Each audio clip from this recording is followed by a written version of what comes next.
think I fixed it. We will see, though. Oh, hey. The stream was acting weird, and so I just restarted it. So hopefully it's working now. Can you see and hear me?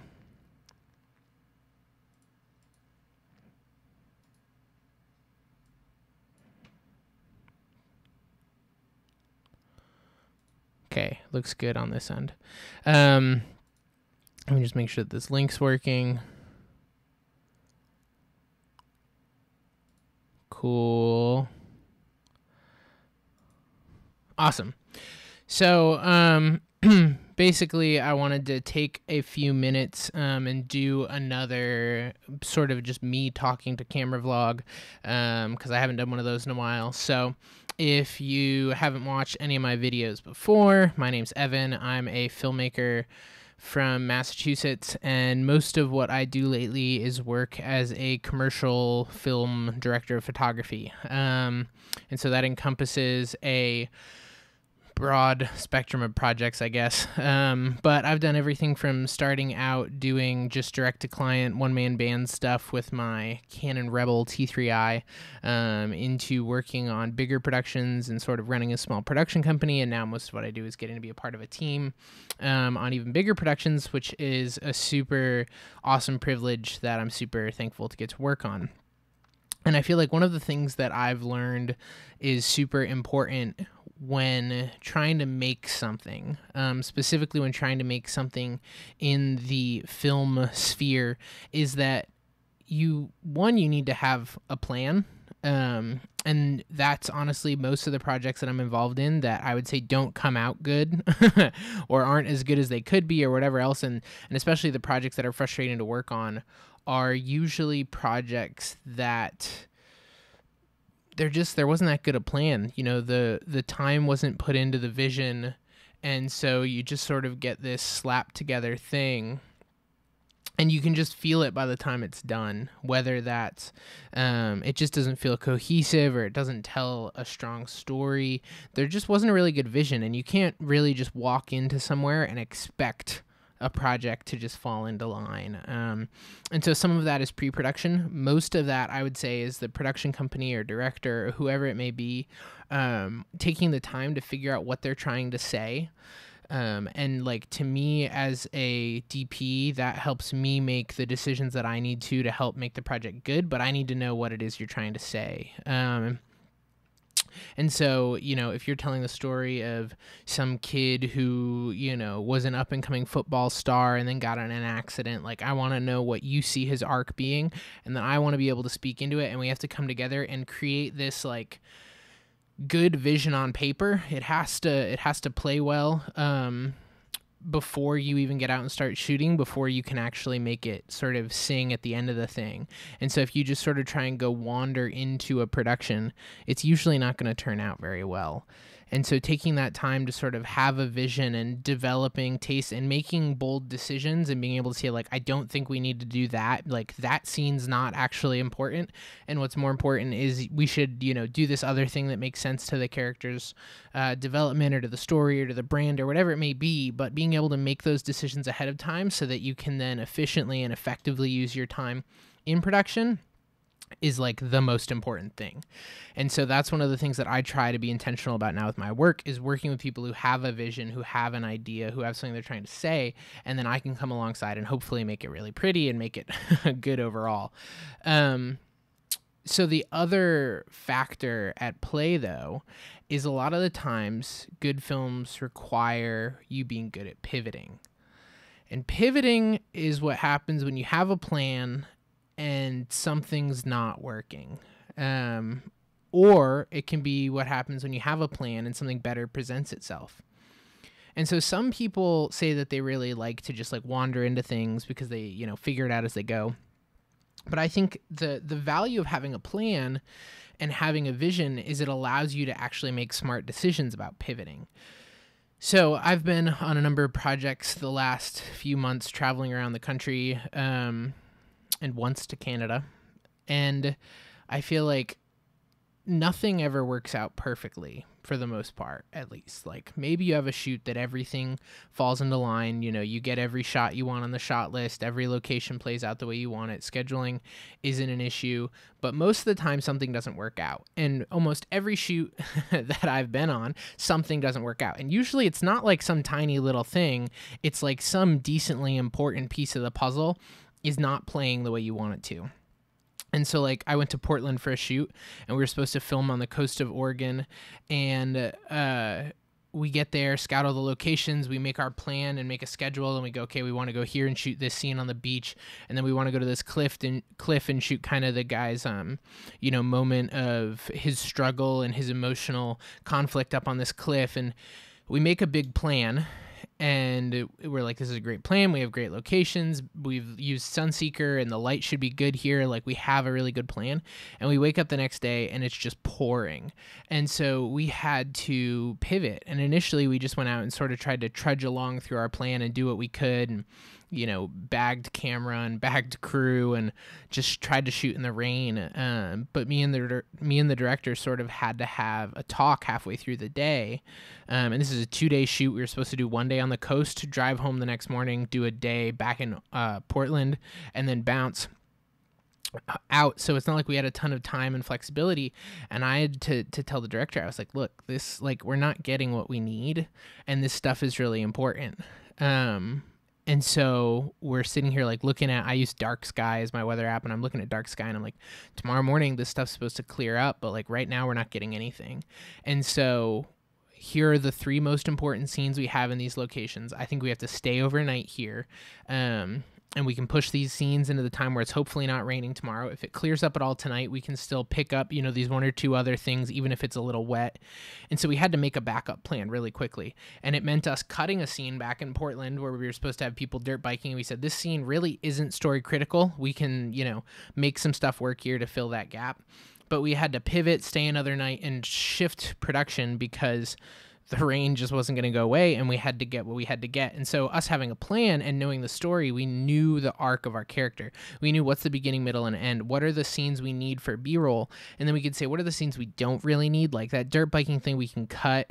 And what it's trying to tell is it's like trying to sort of be about brotherhood and, him being out with his buddies. And what if we do something else here that covers that same thing? And so we were able to pivot, and it didn't really like mess the whole shoot up. It's frustrating sometimes to be stuck in a hotel just hanging out, soaking wet while it's raining outside. But we got everything we needed and we left. And that happens in so many different forms all the time. We were in Dallas shooting this project with Navy SEALs. And the day before the shoot, we find out that the big outdoor fogger that we wanted to use isn't working. And they weren't going to get it working in time. And so a whole lot of our plan was like, well, we don't have a perfect location, but we had to pick a location that would work for the SEALs schedule. And so we had a few hours with them at this range. And so we're like, well, we can at least add some atmosphere and sort of hide the fact that we're not really somewhere super cool by adding in some atmosphere with smoke and whatever. Smoke and fogger goes out of the picture, and we have to pivot again.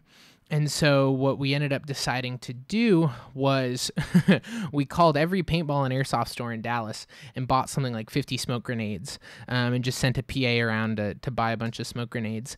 And we would pull like 4 at a time during our shot, and we made it work. But we had to sort of pivot at that moment and be like, we could just be angry about it, or we could, just I don't know what. We could have been like, we're just going to not shoot this stuff because it's not going to look good. But sometimes you just have to pivot on that idea that you have. And so sometimes that means buying something. And, that's what hopefully production has a little wiggle money for those kinds of things.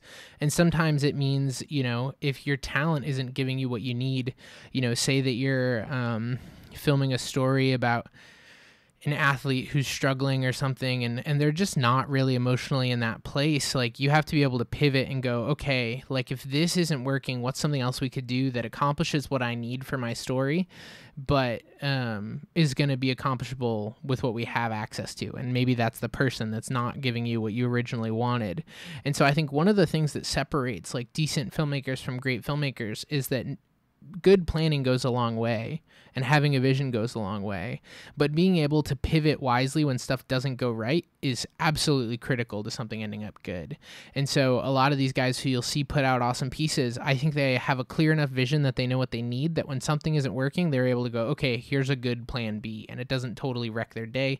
Shoot doesn't fall apart. You don't get into the edit and be like, well, we don't have what we need, because you had a plan, you knew what you needed, and then you were able to pivot on that. So that's something that I would really push people to sort of consider, is whenever you're on set, sort of having a vision of, and maybe that's lighting wise, even pivoting. Like I had a scene we were shooting in a hospital for this hospital commercial, and it was our last setup of the day, and we needed to shoot this scene in a small hospital room, and we had to shoot high speed. We were doing like 200 frames per second, and so we needed light, and it's one of those, like, you're shooting into an exterior window, there's no other good light sources, and me and the gaffer kept playing around with relighting this thing, and it just, like, we had to try and get it somewhere, and, like, my initial idea that I thought was going to work really well just didn't look motivated, it didn't feel good, it wasn't a good look. And so we had to be able to quickly go, okay, well, if that's not going to work, then what can we do to still make this room look good? And maybe it's not my perfect look or whatever else, but it's gonna get the job done. And I think that's something that happens to all of us too, which is something that I would say to like anyone starting out, is that very, very, very rarely does everything go perfectly, like right off the bat, you know, even when it comes to lighting something, whether it's an interview or a scene or whatever else. A lot of the times you start with an idea, and maybe the idea is, hey, you know, I like sort of this natural light that's going on. What if we added like a soft push here for a key? And then you do that and you go, maybe we like make it a little more sidey because you don't really love it. And so you slide it over, maybe you add a little contrast, and you're like, that's cool. Maybe we could add some depth by like, you know, shooting something. But it's an iterative process. And so that was something that for me starting out, I would see these DPs talk about, oh, well, this was our setup. And you'll see like Roger Deakins' lighting breakdown for something. And it's like, we had 50 Parkans over here as kickers, and there's 48 buys over here. And sometimes they do have that detailed a plan going into it. But I think sometimes it's iterative, at least in my experience, you know. And so I would be like, well, I don't have that vision of what I'm going to do with 20 lights on set. And that's okay, because you start with what's the most important thing. And usually it's getting some decent light on your talent or around your talent, and then you build out around that, and that's part of the process. And so like I did another live lighting breakdown a while ago of this 2-camera interview sort of like talk show setup that we did in San Francisco, and our first order of business when me and the gaffer and the key grip came in on the Scout was, where are we going to put them that's going to give us a good composition on all 3 cameras, and then how are we going to get good keys on them? And so our first thing was, how can we key these guys well? And then we basically just worried about that on the Scout. And then once we got the keys up, we're like, okay, we have some good light on their face, we have some good ratios. Then we started building other stuff around them and said, okay, what if we throw a kick back over here to like give them a little bit of an edge and break them off the background? And what if we throw this little slash across a wall? And we didn't go into it with this like super complicated plan. We might have ended up with 12 or 15 lights up, but we started with just getting light on the talent, and then you build out around that. And it's sort of like, you know, I don't know, if you're making a pizza and you throw toppings as you go, or you're seasoning some soup and you know, it's one at a time. It isn't necessarily this whole recipe getting done at once. It's iterative and building something and adding depth. And that's, you know, some of the joke that I always have is like, you know, a producer or an AD will ask, like, how much time do you need on a setup? You know, you're like, oh, how much time do you need till we can go? And it's like, we can go now. We got the like core, this will look decent, but we'll use whatever time you give us to keep tweaking. And a lot of that is like, you do an interview, we'll throw a key light up and be like, this looks good. This could pass for like 80% of interviews. But the thing that takes it that last like 10-20% is the extra hour that you spend like, what if we move this a little bit? What if we like put a plant over here? And what if we tweak this little light? A lot of it's not even lighting. It's like art direction and stuff. And it's like, well, what if we, you know, rearrange the room a little bit? Excuse me. But that kind of stuff can be super critical. So let's see, I've been missing the chat. Ian says, we had our A-cam break in the Florida Keys on a recent project and had to scrap our entire visual plan for the day, regroup, and figure out how to pull together the story. Yeah, that stuff happens to the best of us. And I think that ability to pivot and still make something good is critical. Because a lot of the times you don't get the choice to just be like, well, it didn't work. Sorry. You know, you have to be able to take those moments of like, well, the interview didn't go the way we wanted. One of the last shoots I was on, we did wanted to do like a 60-minute interview with talent, went over into like 90 minutes, 2 hours.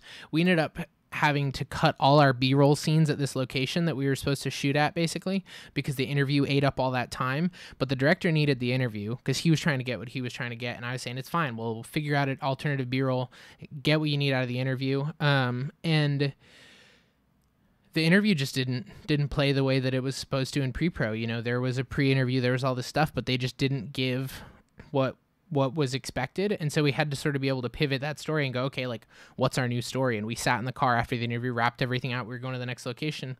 And me and the director looked at each other and we were like, well, what's our story now? And we sort of quickly said, okay, well, they did talk about this a lot, and like this still sort of fits the goal.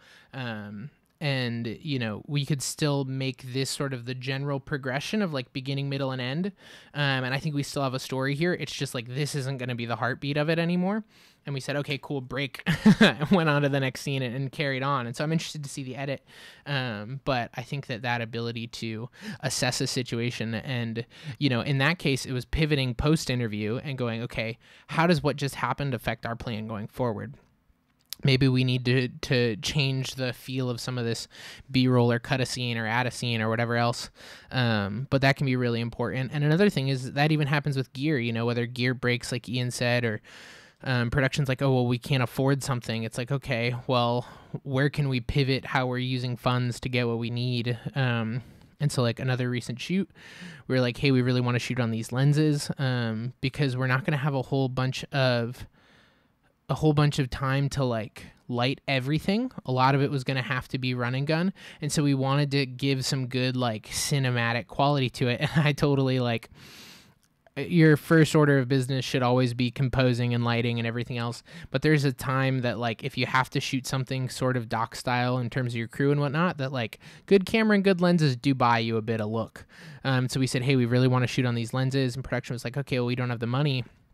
And so me and the director went through the budget and we were like, we could deal with not having this location. Like, what if we cut this location and shot this stuff over here instead? That frees us up a couple $100, and then now we can get the lenses we want, and that worked. And so sometimes it's pivoting and saying, okay, this is really important and this is great, but it's not that important, and so we have to cut that. Or maybe we have to cut a crew member for a day. Like, I can deal with not having an AC if it gets me the location that we need, or, you know, just pivoting those things to make highly smart decisions. And so you have to be able to pivot your story, your look, your scene. Everything has to flow between the balance of like what's actually happening and what's actually in front of you, whether that's the character or the location or the scene or the weather or the gear or the budget or whatever else. Like, there's what's in your mind and your plan, and then there's what you got in front of you, and you have to sort of jive those things together and sort of try to make those gears meld to the point where you have hopefully a compelling piece at the end of the day. And so it's sort of a magical thing when it works. It involves a lot of things coming together. So back to the chat. Backstreet's back all right. I think that's a hair joke. I did, in fact, dye my hair blonde. You're welcome, because I think it's entertaining to everybody. I don't mind it. I think it's kind of cool. I don't know that I'll keep it this way forever, but it's fun for a little bit of time. Thoughts on renting out your gear? It really depends on what you do. I rent gear out to friends, but that's about it. So like, I have people who need to borrow a monitor, a lav mic, or my C100 or something, and I'll be like, sure, you can take it for a day, you know, whatever.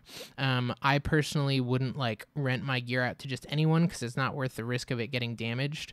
And I think that renting out your gear is smart if you have items that you know you can pay off that way, but I would rather rent them out just on my own shoots to production and pay them off that way than risk other people playing around with them. But if there's stuff like, you know, we have an Amira, and if someone needs an Amira and I know them reasonably well, I'm comfortable renting it out to them, especially, you know, they need to have insurance and whatever. But renting out gear can work. I think that it's not necessarily like the best way to go about things business-wise, because it's just risky. What do you typically charge a client to rent your gear? Whatever the like industry rate for any given item is. So like, if I'm bringing my Easy Rig to a shoot, I'll just pop up a rental house and be like, what's the Easy Rig renting for? Sure, sounds good. Other stuff's a little different. Like, we rent our Amira pretty much like based off a rate that we set. And it's not rolled into my day rate. My day rate is just me.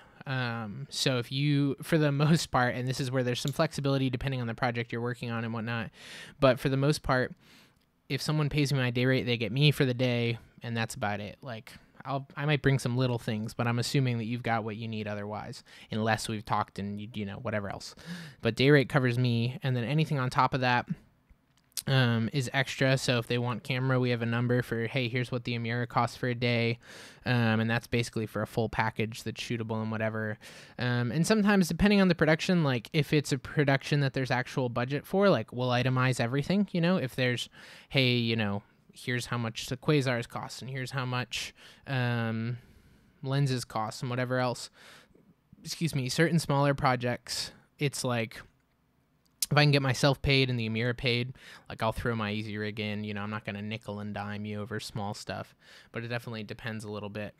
But yeah, so it depends. The Amira is like, usually we aim for $1,200 a day, and usually we get it. The easy rig's usually like $75 a day. What else? Audio kits, like a couple $100 a day for the whole thing. Yeah, I don't know. It's really just like whatever the industry standard type rates are. Usually it's pretty set. So that's how that tends to go. Let me see if I missed any questions up in here. Anyone else have questions? There's a lot of people in here, not a lot of people talking.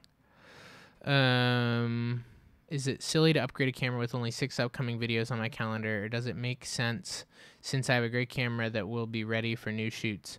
So I would say that really depends on the work you're doing, what camera you want to buy, and like if you have the money. If you have the money, if you have the work, if the work's going to pay for it, then sure, get a camera, you know. If you don't have the money, or you don't have the work, or the work's not going to pay for it, like if you're doing projects that are, you know, $1,000 videos, $2,000 videos, you probably shouldn't buy a red camera, in my opinion, because it's just not worth it. Like, they're not going to give you more money. They're not going to suddenly double their budget because you have a red camera, you know? And so, like, for me, the reason we got the Amira is I was on enough shoots where they were already renting Alexa Minis and Amiras and Reds that I was like, every day I shoot, there's $1,000 going to someone for a camera. Might as well be my camera, you know? So I think it really depends. If you have some more specifics on, like, what camera you're looking at and, like, what budget projects you're looking at, I could probably give you a little more insight, but I just say it really depends. Like, if it's going to pay itself off, sure. If it's just to have a nice camera, maybe. Sometimes that helps. A lot of times you can be better off renting. Jack asks, getting pretty big clients contacting me and asking for my rates, which are low, and they seem very interested, but a couple of them are taking a long time to reply. Do you just keep checking in? So by big clients, do you mean like production companies and stuff asking for you to like crew for them? Or do you mean people asking for like a budget for a project, like an end client? I would say that sometimes you're just not going to hear back from people. The number of big inquiries I've gotten that I was like, oh, this is going to be a huge thing and I'm excited, and you send a quote out and just never hear back, that happens. So you can check in, but I wouldn't be too emotionally tied up in it. But I would also say that if you know your rates are low, maybe you should change them. But it definitely depends. Military Special Forces piece I shot recently. Can I talk about it? Thank you for saying the frames are beautiful. I appreciate it. It is part of a series of 10 or 11 stories that I'm shooting for a production company out of Chicago called Ox Creative. And basically it's a story of 10 or 11. They added one, so I forget if it's 10 or 11 now. 10 or 11 guys from around the country, from various roles of life. So pretty much anything that you've seen me post recently is probably from that project. We did a rock star. We did the Navy SEALs. We did the Oregon piece, tattoo artist up there.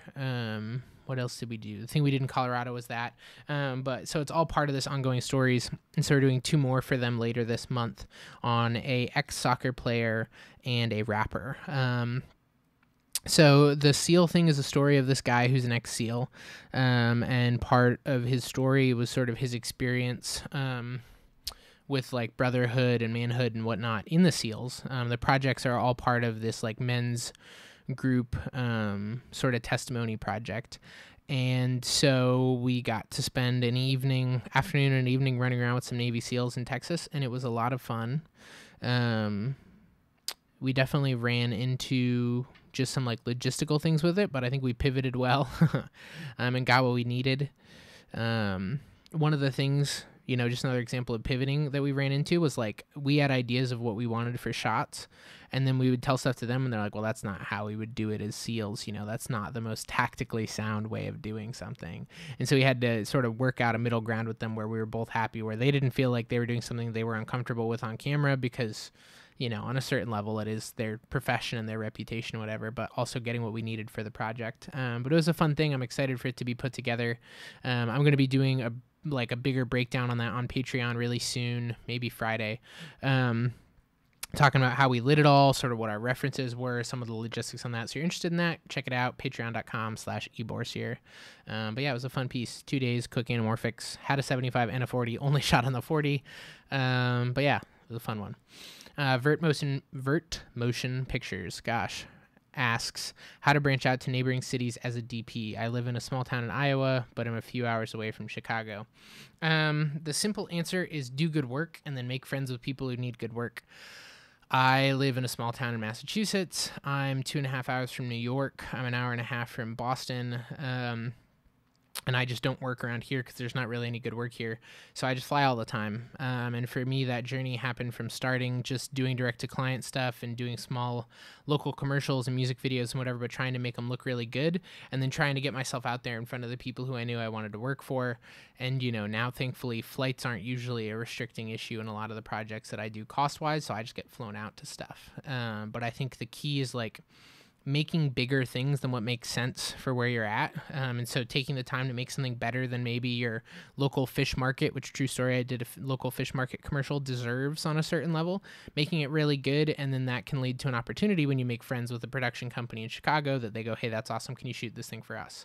But yeah, taking the time to make good things, and even things like being on Instagram, just being a part of the film community in general, getting your name out there, making friends with other people in your area, reaching out to people in Chicago, and sort of just doing whatever you can get your hands on. But once you're doing good work, and people know who you are, it doesn't really matter where you live, because most of the work, we do a few shoots in Chicago with the Chicago production company, but usually they're all flying too, so they don't care where I fly from. Follow-up, if you're stuck with a small amount of clients hiring you, how do you branch out? Just meet new people, whether that's direct to client or production company or whatever. You gotta know the people who are gonna hire you, and so you have to figure out who the people are that are your target market, your target client. Identify those people, whether it's directors, production companies, end clients, brands, and find ways to make friends with those people, preferably not in a skeevy way, but to legitimately be able to reach out and be valuable to someone and be a good friend, and then hopefully get work out of it. Advice for upcoming filmmakers. That's a tricky one. I think my biggest piece of advice is just keep at it, make the best thing you can, and realize that you're not all that you think you are. And that's something that I have to remind myself every day, is that I'm confident that I know what I'm doing and I'm good at what I do, but at the same time, I don't know everything. Honestly, that's part of why I don't do a lot of YouTube videos anymore, because I sort of don't feel qualified to talk about a lot of things, because there's I can talk about the way that I light things, but there's people who are so much smarter than me who could talk about it. And I get sick of watching people on YouTube who don't know what they're talking about, making videos on it. And so I sort of stepped out of that space. I might come back into it at some point, but it's just that was part of why I moved to Patreon, because it was at least there's a sense of hey, we understand who you are and we're willing to be a part of this. But YouTube to me sort of felt like this space of everyone assumed that I thought I was a know-it-all because I was putting something out there. But I think taking the time, sometimes I see younger kids and they're just sort of on Instagram and Facebook, and they're just so full of themselves and their work, and it's you're not bad, but you're not all that, and I'm not all that either. And so I think being able to sort of just humbly trudge along and learn what you can and take the work you can, and just get on any set you can, if it's a PA or an AC or a DP or whatever else, just learn from people, and just make stuff and be a good person. Like, make friends with people and be a personable person and be a good person, and stuff comes around. So that'd be my advice for young filmmakers. Flat rate per... Sorry if this was already discussed, but do you recommend aiming on using flat rate per project, plus of course extra credits, cost extra, etc., or day rates? It depends on if you're like a production company or crew member. When I am working direct to a client, like as a production company, I usually just do project rates, where I'll just say this is, the amount of money that we need. I usually build that off of an assumption of like, okay, this is who we need and what we need and how many days we need. So it's all built off of day rates, but I present it to the client as a project rate. Now, if I'm getting called to like shoot something for someone, then I say, here's how much I am a day, here's how much cameras a day, here's how much whatever it is, and invoice them based on that. I personally prefer using project rates on client stuff because it doesn't really give them as much an opportunity to try and break in and nickel and dime stuff and to cut stuff out of your budget. It's like, you have the budget or you don't. And then if I want to wiggle it around, I can, but I don't need you saying I don't need a PA for the day, Jack asks, it was a local hospital looking for a DP editor and a producer looking for a DP editor. They do the typical, we're just waiting for client to set a date and we'll get back to you, but who knows? Yeah, I mean, that stuff's super typical. Statistically speaking, you probably will never hear from them, honestly. Like, I've gotten a ton of those and never hear from them. They tend to sort of fish around and, may or may not call you back. I wouldn't worry about it, though. Like, it's fine to check in, but if it's been a month or two and you haven't heard anything, then, maybe sending one last email and just being like, hey, guys, hope it's well. You know where to find me, that sort of thing. Because you don't want to be a nuisance, but you do want to keep the relationship open. So it's tricky, but I would say if it's not going anywhere, then don't make it awkward. Jeff Andrew, about how many jobs a month are you working, and are you finding that most of it comes straight from production companies? That's a good question. Let me look at my calendar. It really depends on the month. June was really busy for me. 1, 2, 3, 4, 5, 6. Looks like I did 6 shoots in June, all of which were travel shoots. 1, 2, 3, 4 shoots in July. Currently, I've only got 2 shoots in August, but I'm kind of okay with it. That's not totally true. I'm gaffing a thing tomorrow for a friend. 3 shoots. I would say that like 2 to 6 shoots a month is pretty usual for me. Much more than that is too much, I think. I would like to live in the like 3 to 4 shoots a month range. But yeah, it depends. It fluctuates so much. Like, I did a Patreon video recently where I talked about rates, and rates sort of throughout the industry and what my experience is, as well as my rates. And I broke down sort of what I've made over the last few months.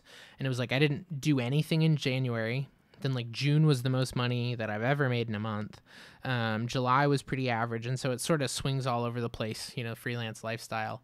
And yes, most of it comes straight from production company. I have like 2 or 3 small direct-to-client things that I'll wiggle in the middle, but I honestly prefer, for the most part, being a part of another production because it's just less stress than like managing a whole production. Once you get into bigger things and like $10,000, $20,000 projects, like I don't really want to manage that. I just want to come in and make it pretty and go home at the end of the day. Well, thanks, Jacob. I will make videos anymore. I still make a lot of videos on Patreon, too. I just don't put them out on YouTube because I was sort of sick of all the flack I was getting. I get so many, like, whiny YouTube comments. Nicholas Ingram asks, are you going to Masters in Motion this year? I hope so. I'm waiting for speaker announcements, honestly, but I would like to go, so hopefully I'll see some of you guys there. The Rex Files asks, I'm interested in joining your Patreon. Can you explain some of the benefits of your Patreon program?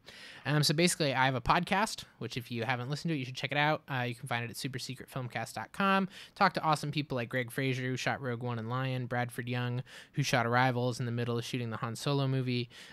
Just put out an episode today with Ludovic Latte, who shoots Orange is the New Black. He recently did an awesome Budweiser commercial.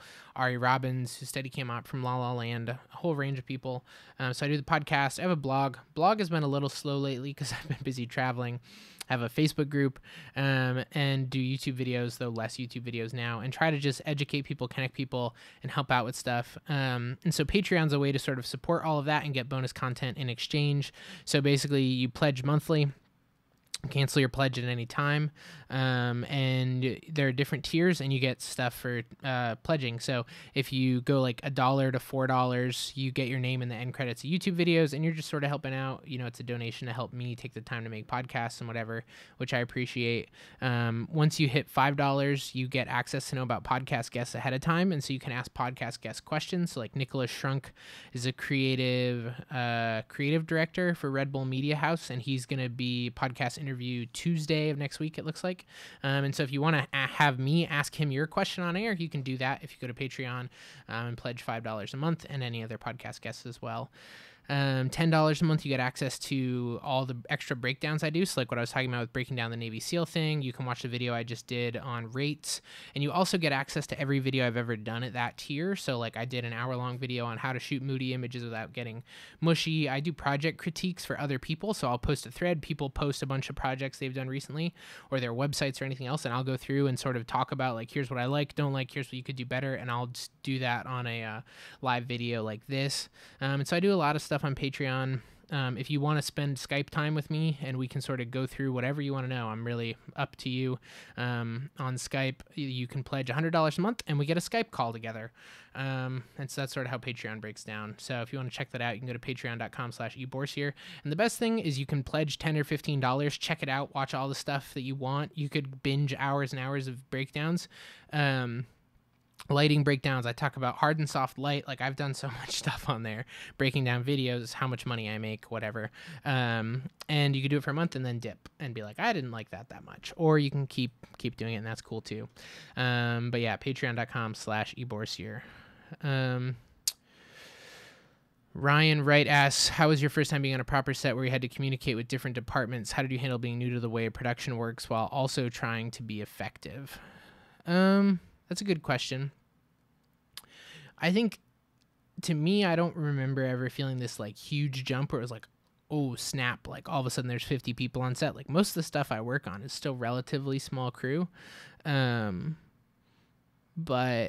I think just researching as much as possible ahead of time, whether that's talking to friends who are a little better than I am and a little ahead of me and saying, hey, like, how do you handle this? Any tips and tricks, listening to things like the podcast, even talking to the guys that when I interview them for the podcast is helpful in sort of just getting you into that position of knowing what you're getting yourself into. But that being said, there are definitely times that I've been a little over my head, and I think you just try to make the best out of it. And like confidence is key, and also admitting when you don't know something. And like, so there have definitely been times that I've gone to a gaffer and been like, I would love your thoughts on this because I don't quite know right now. And this is what I'm thinking, but I'm not 100% confident in it, and they can sort of help you out. But I think just, it's really rare in my experience that you go from like working on a $2,000 thing to like a $100,000 thing overnight. And so it's not usually that hard a jump in my experience. It's just a little bit more responsibility, a little bit more that you can do. Like, okay, we can get those lights. We can set this up the way I want. And less knows. So I would say that the biggest thing is just like try to be educated to how things actually work. And then when you get those opportunities, you can just step into them. Doug Stanford asks, when booking direct-to-client work, do you do any sort of in-person presentation for creative/budget, or do you more often just do an exploratory meeting and deliver estimates via email? It really depends on the project and the client and stuff. I don't do a lot of direct-to-client work anymore, honestly. But we did just accept one project, which basically is mostly post-production because it's all using stuff we've already shot and basically doing a VO and some post-work on it, just cutting together a bunch of that stuff. And we got on a phone call. They told me what they wanted. Oh, well, first they sent me an email and said, hey, this is what we want to do. I sent a follow-up email that said, okay, that's really cool. Here's a few questions I have. And they were like, how long does the video need to be? What are you trying to say? What's the purpose of the video? Sort of some exploratory questions like that. And do you have a budget set? And they said, no, not really. So we hopped on a call, talked through a few more details with them. I threw out a number and said, I think we want to be in this range. And they said, cool, that's sort of what we were expecting, and we moved on. So that's pretty typical for me. Get a sense of it. Then I get a sense of what, we need to do, what the cost is going to be, whether how much crew we need or post-production or motion graphics or whatever else. And then once I have a sense of that, I can spit back a number of this is what we're looking for. And hopefully it's not an issue. Sometimes it is. And then you just go, okay, sorry, talk to someone else. Usually I'll refer them to someone else.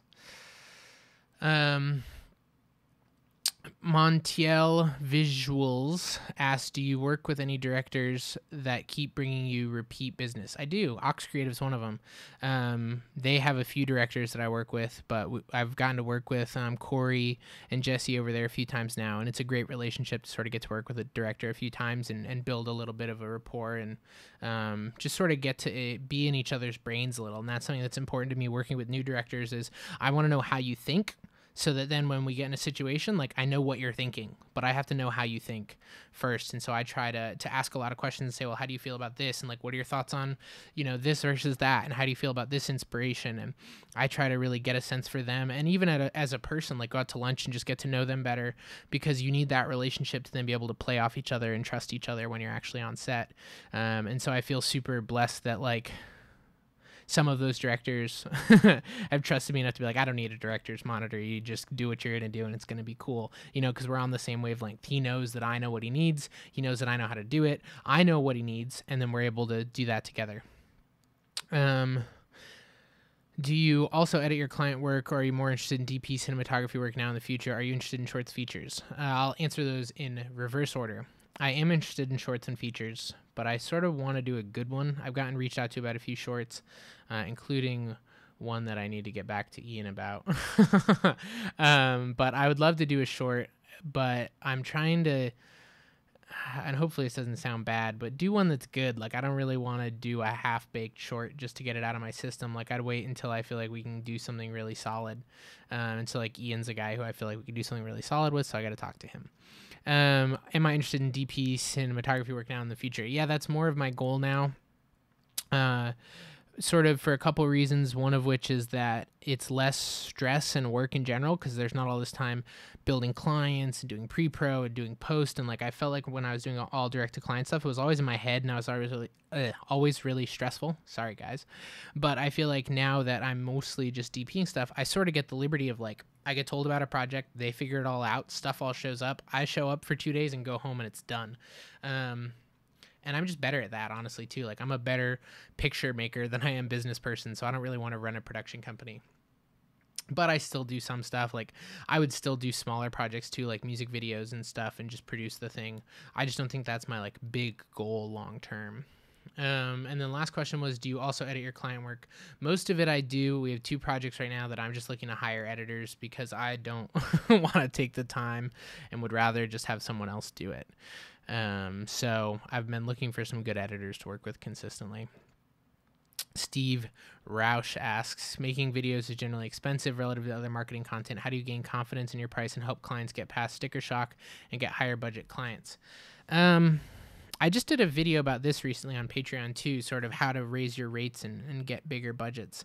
And at the end of the day, I think the core thing comes down to understanding your value proposition and finding people who it's actually valuable to. So like, you're not gonna get a local bakery to drop 50 grand on a video because they're never gonna make back 50 grand from that video. If you go to Nissan and they're selling $50,000 cars and they're going to sell 100 of them because of the video, $50,000 video isn't that expensive. But so it's really basic business sense of like, what's the value of the service I provide? And then who's the person who can afford that and who it will provide that value to? And then budgets aren't that big an issue, because people have the money. And if it's going to make them the money, they don't mind spending it, but you're not going to get a bunch of like low income clients to dump big money on projects, and it's just a big waste of time to try, I think. And if you're good at what you do, people don't really question it in my experience. Like, and sort of as I said before, I don't do a ton of direct to client stuff, and so I'm not the best person. I should get someone else on the podcast to talk more about this, but yeah, it's just like, there comes a point where if you're the work you're doing, if you're doing it for the right people and you're doing it well, people don't ask questions about the money. Like, 3 years ago, if I told people, hey, I want $1,200 a day for me and $1,200 a day for my camera, they'd be like, we don't have that money, and it would be fine. But now it's sort of a question that no one even thinks twice about. They're like, oh yeah, that's what we thought it would be. And, in direct to client space, there comes a time when you can be like, hey, this is going to be $20,000, $50,000, $100,000. And they're like, cool, that's what we expected, But it's really just about doing work that shows that you're going to create that value for them, and then finding the people who will actually be able to spend that. And the same thing, even if you're crewing out, like if I'm trying to be a DP, I can't be a DP for a production company that's selling $2,000 videos, because they're not going to pay me my rate and make any money. I need to be working for people who are working on big enough projects that they can afford to pay me and still get what they need. So yeah, it's basic business stuff, really. But it felt really complicated when I was starting out, but it really just comes down to all of that. I just filmed a TV pilot for 12 to 14 hours a day, and now I should edit them all after I've edited 8 hours for my employer, doing freelance work on the side. Yeah, dude, full-time job plus freelance sounds rough. I've been full-time freelance for 5 years now and don't ever regret it. I couldn't do the day job thing, but some people love it, so more power to you. I'm probably going to wrap this up in the next 5 or 10 minutes, so anyone else have questions? Feel free to fire away.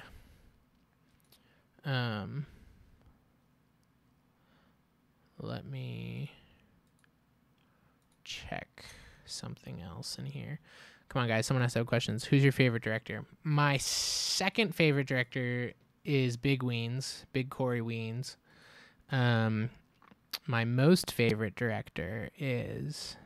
I don't know. I don't think I have a favorite director. I think there's people who are better at different things, and that there are different experiences to sort of work with. And so there's certain people who I feel like I really like the on-set process for them. And there's other people who I really like that they have a really good plan that I feel like I can act on. Maybe they're not like as much fun on set, or it's not as collaborative, but like you're going to get a good project. And so I don't think I really have like a favorite director, but I've had all the stuff that we've been doing with the core projects has felt really good, both with Jesse and Corey and Josh. So Blaine somehow has not made it in there for me, but I haven't had many directors this year that I wasn't happy with. For the most part, it's all been good experiences. So I'm really thankful for that, because in past years I've definitely worked with some people who I didn't totally jive with.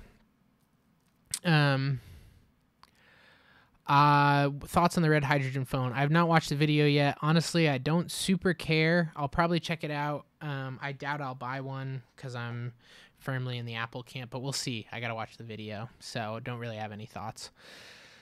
If you could go back in time, also I saw your comment, Nicholas. I'm gonna hit it in a sec. Lanny asks, if you could go back in time, would you buy the Scarlet W again, or save for the Amira? Did the Scarlet bridge the gap for you or hold you back? I don't know. That's a good question. I don't know that I would get the Scarlet again, but I also don't think I would save for the Amira. That's a tough question. I didn't really save for the Amira, is the funny thing. The Amira cost less than the Scarlet did for me. And I did a video on that for all you Patreon people. Also, funny story, I just got like 6 emails that you guys jumped in on Patreon. So thank you. That's really cool. But I did a Patreon video if you look on what I've made so far with the Amira and whatnot, and what it all costs and whatnot. Dude, it's Ash Taylor, who I should probably hop on a Skype call with after this.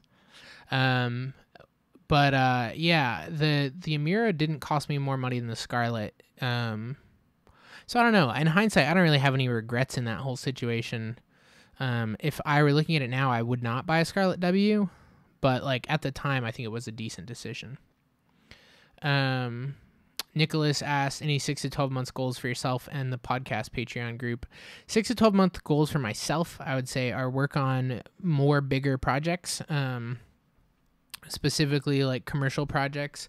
I'd like to work with some new directors or existing directors, but work on some bigger things. And I would like to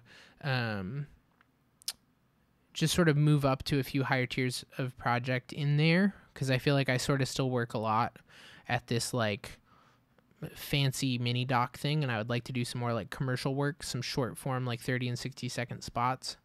I also would like to get a better work-life balance. I'd like to lose 40 pounds because I've been working too much and not working out enough.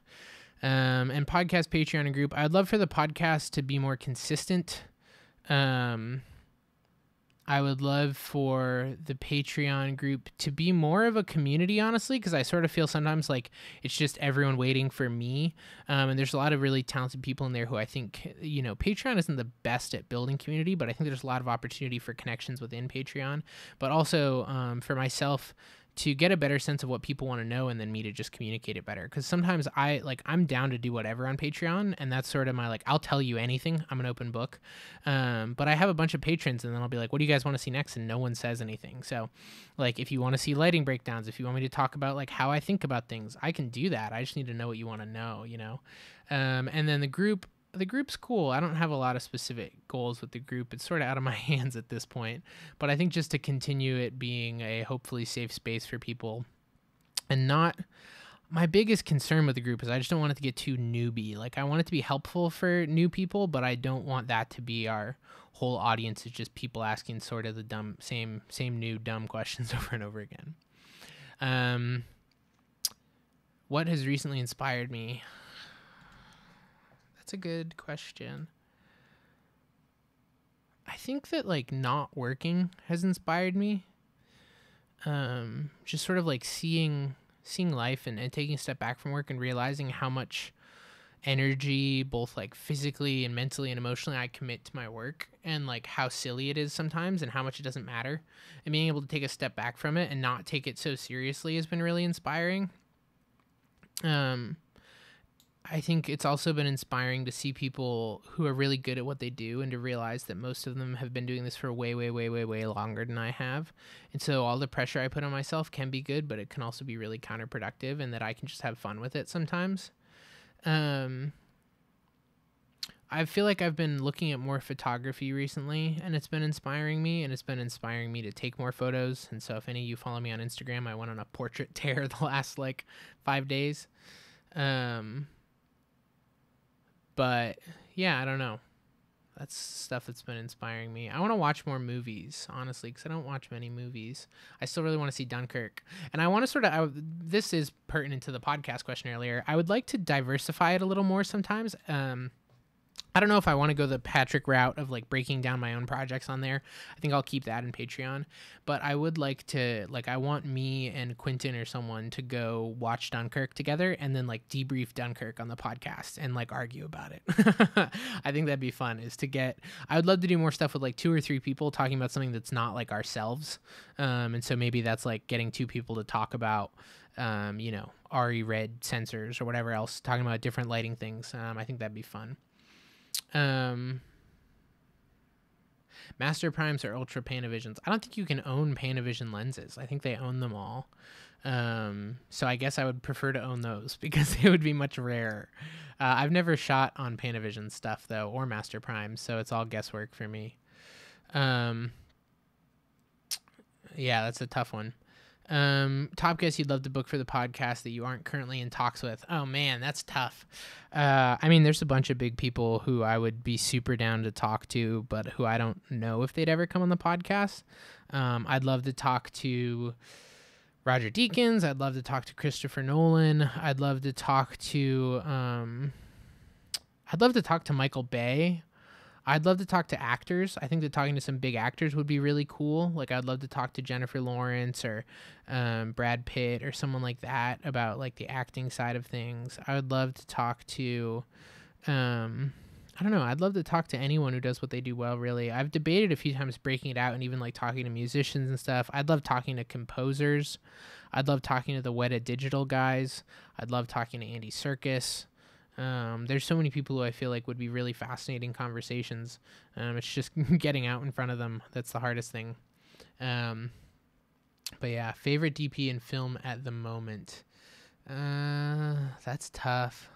I feel like I've seen more and more people lately who I've never heard of who are really awesome. And so I'm most inspired by the people who like aren't super big on Instagram and Vimeo, but are just fantastic. So I don't really have a favorite DP. Favorite film, I don't know if that's like recent film or like all-time film.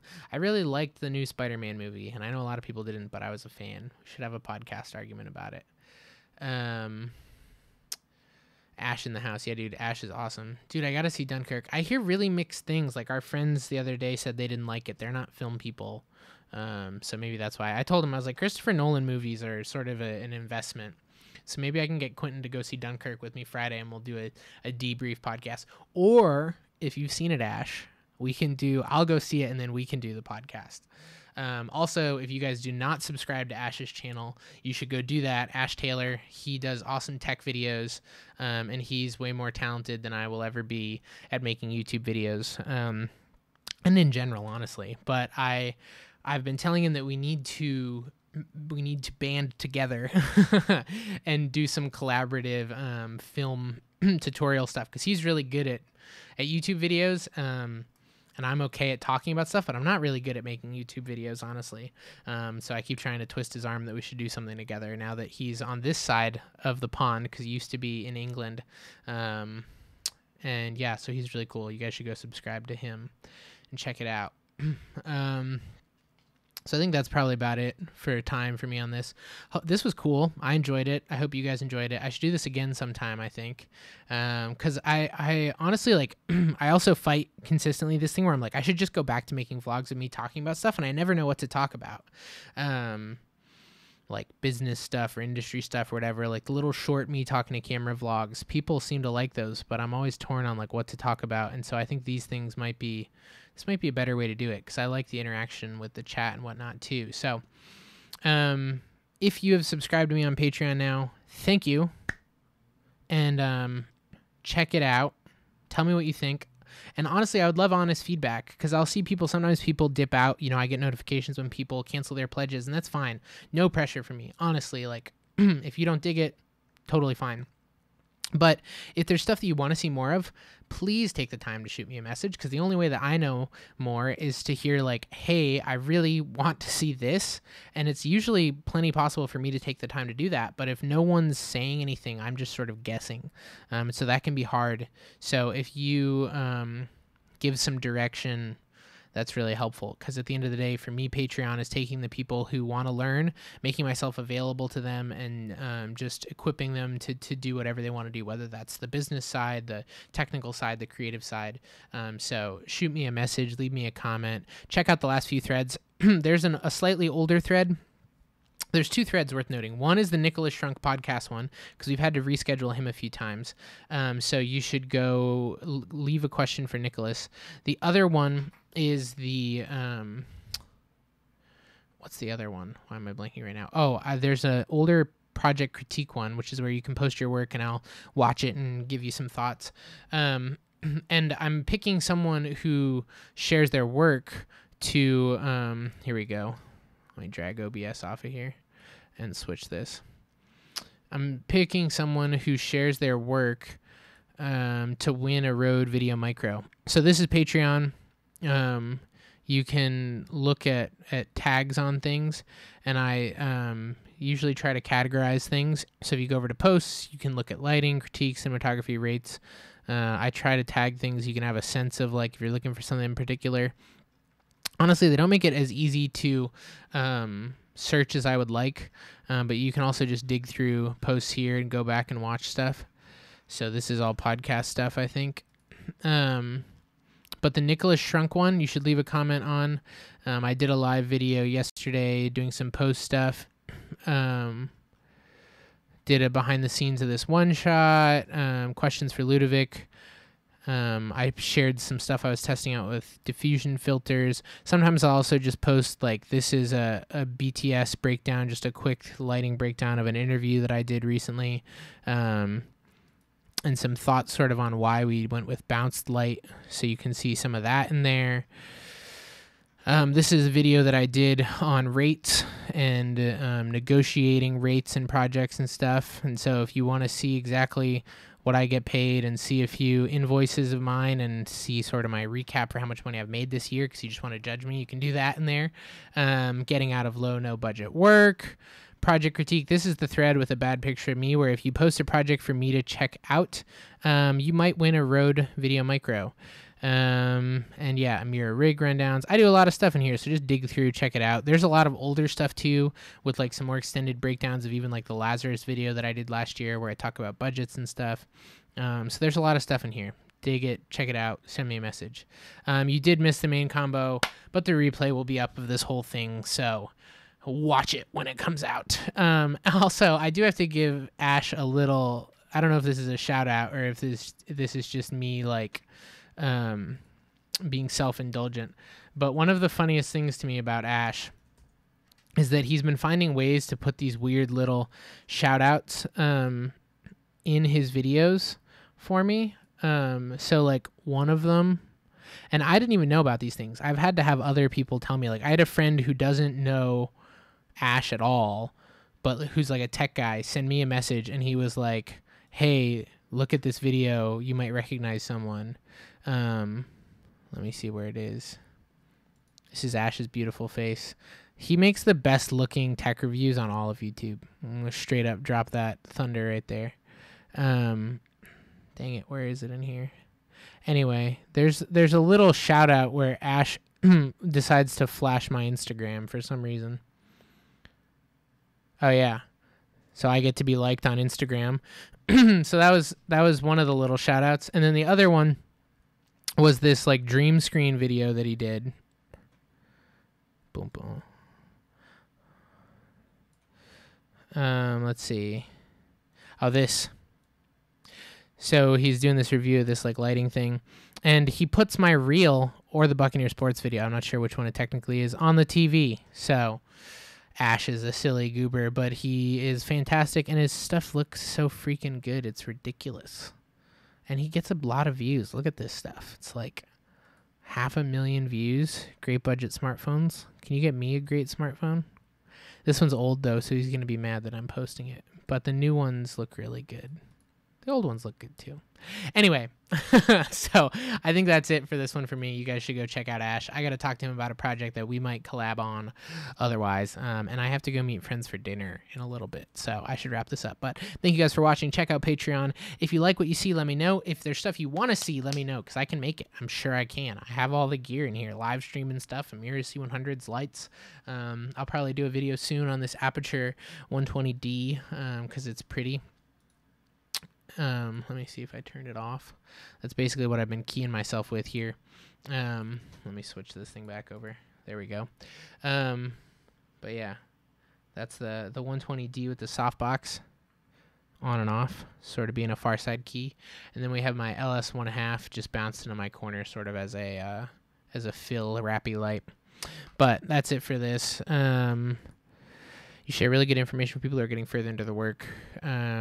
Well, thank you so much. I try. I love you guys. I've been doing this for over an hour, and I can't believe you're still watching. I'll see you next time. Check it out on patreon.com/eborsier. Goodbye.